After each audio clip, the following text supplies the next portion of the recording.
Hello, Chris again, just trying to do what I do and continue and trying to explain the situation I found myself in.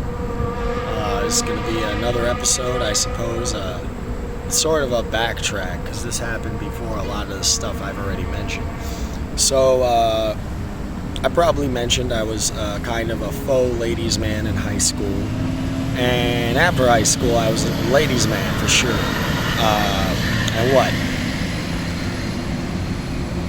You know, I had a friend named Adriana, sweet girl, to be honest with you, who was actually a crush from elementary school that I got back in touch with in high school because,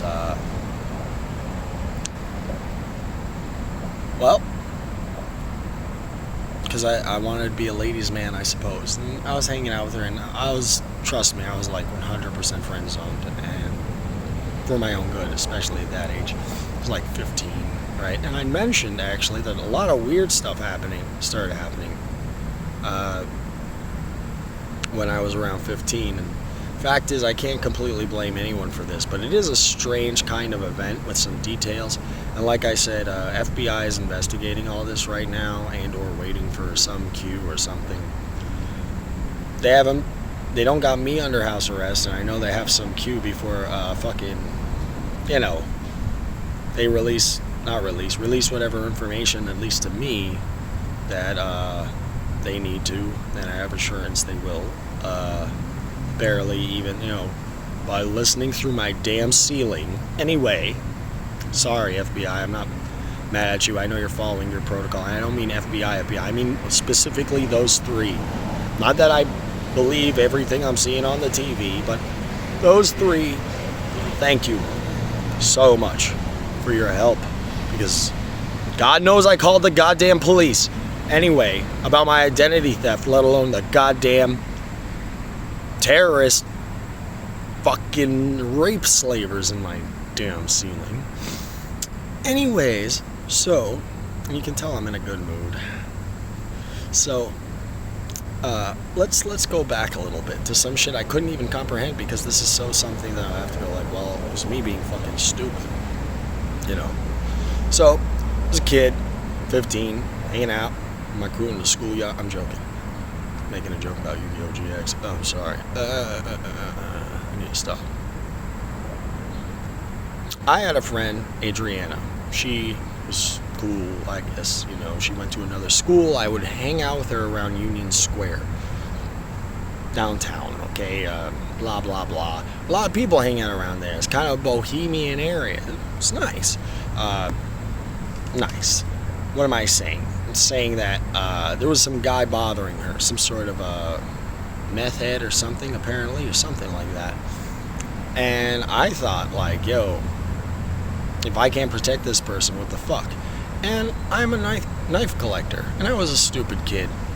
And I don't collect little knives, for crimes. I collect big knives that if you use them, and if you don't have some valid answer, you're going down hard and fast, all right? They're ornamental for sure. They're for making ornaments especially. That's not the point, but they are ornamental, I promise. That's not the point. So I bring one of the ornaments to Union Square, and guy doesn't bother us. Nothing happens. This happens at night before, a school day. I think it was Tuesday, Wednesday, I don't fucking know. And it's in my jacket, and I put my jacket off when I get home. And I'm an imbecile, I forget it in my jacket. The next day, my mother rushes me off to school. And I walk into school through the metal detectors. I went to Martin Luther King Complex, a school called Urban Assembly for Media Studies. I mentioned this.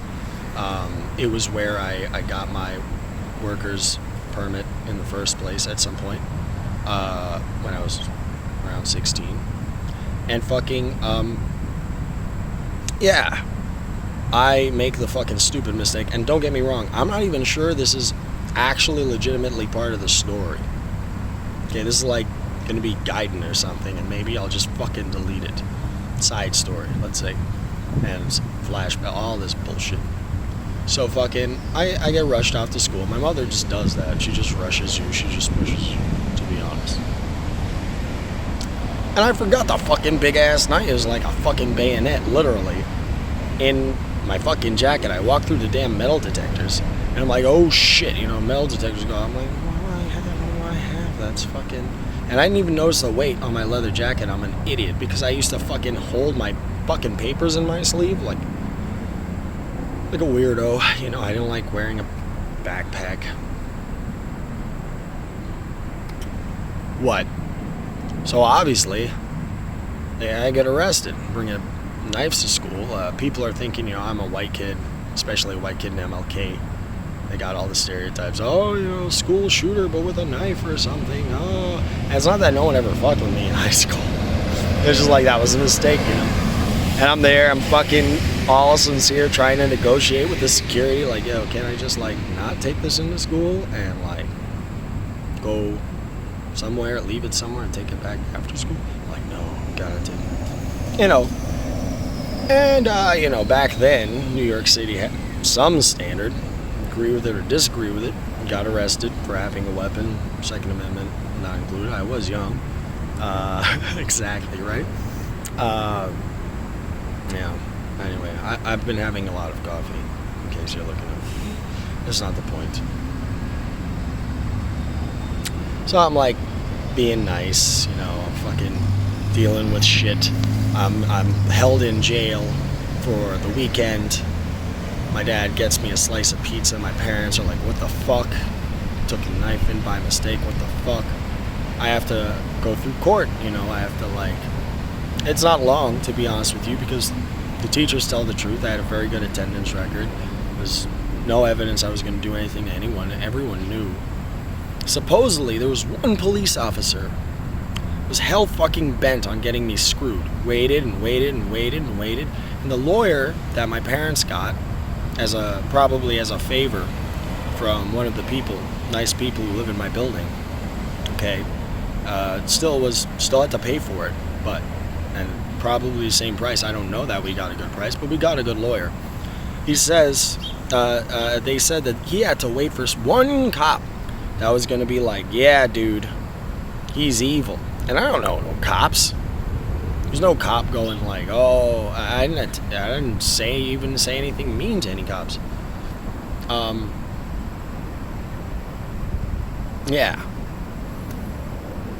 And yeah, it's just very interesting, and that's sort of a side story that at one point or another, I almost went down for something. What ended up happening is, long story fucking short, I had it was 6 months or a year's probation. I had to do community service twice or 3 times. Oh yeah, like a certain amount of hours of community service. I think it was like 16 hours.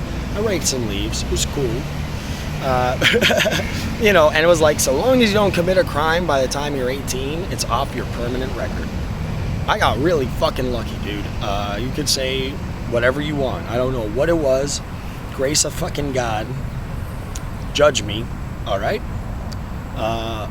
But I did realize that did literally happen before fucking... I'm sorry. It happened before I got the worker's permit, which would, I think, be when he stole my identity. But, because I don't think I was working at Penthouse at that point. The Penthouse, a strip club. But, it was weird. It is weird. First off, I don't know everything this fucker's been doing. Not everything this fucker's been doing has involved identity theft. In fact, a lot of it has been harassing people and blackmailing people into bullshitting and making shit up or fucking me over or something. And what? Apparently this cop had it out for me, and I don't fucking know why. And honestly, up until now, I just sort of assumed it was malignant cop behavior that I did not have to think too much about. But this has been that part of the story. I'll try to move on next time. I'll get to like college itself. And spoilers, I went to Hostos Community College. Thank you. I appreciate you. I hope everyone's okay. Thank you if you're still dealing with this. Peace out.